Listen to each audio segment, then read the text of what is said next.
소음의 그늘, 집 주변 피해자를 괴롭히는 가해자들의 생태와 그 대응법. 서문. 소음을 일으키는 이들은 종종 단순한 괴롭힘으로 치부되기 쉽지만 그 이면에는 조직적인 괴롭힘과 집착의 생태계가 존재합니다. 오늘 우리는 집 주변에서 발생하는 소음의 이면을 낱낱이 파헤쳐 보겠습니다. 그 주인공은 바로 조직 스토커들입니다. 이들은 마치 사랑에 빠진 연인처럼 피해자를 집착하며 희화화되고 그들의 우스꽝스러운 행동들을 통해 우리가 어떻게 그들을 비웃을 수 있는지를 살펴보겠습니다. 피해자와 몰입의 관계. 조직 스토킹 피해자는 언제나 우아한 거리감을 유지하지만 가해자들은 마치 연애 편지라도 쓰듯 피해자를 향한 소음을 쏟아냅니다.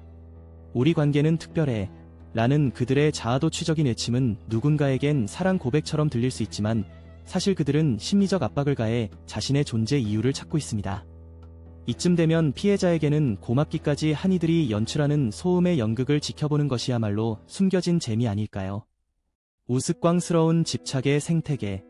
가해자들은 집 주변에서 저마다 구상한 각본에 따라 피해자를 괴롭힙니다. 그들은 정해진 패턴에 맞춰 나타나며 때로는 유치한 속삭임으로 주변 사람들에게 피해자를 조롱하기도 합니다. 이들은 마치 뇌파 조종을 통해 서로를 조종하는 인형들처럼 보이기도 합니다. 요즘 기분 좋니? 라며 웃으며 다가오는 그들의 태도가 얼마나 기괴하고 우스꽝스러운지 이 장면을 목격했다면 많은 이들이 함께 웃으며 비웃을 것입니다. 전파 무기의 무서운 영향력.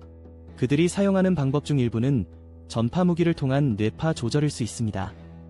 이러한 무기는 피해자가 원하지 않는 소음 같은 부담감을 안겨주며 심지어 그들이 모든 것을 조종받고 있다는 생각조차 불러일으킵니다.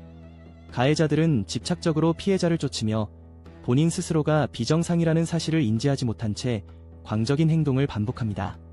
사회의 조롱일까 경각심일까? 이런 비극적인 체계 속에서도 피해자는 스스로의 길을 걸어가고 있습니다.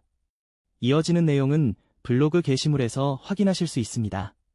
게시물 링크는 더보기란 또는 고정 댓글을 참고해주세요. 영상이 도움이 되셨다면 좋아요와 구독 부탁드립니다.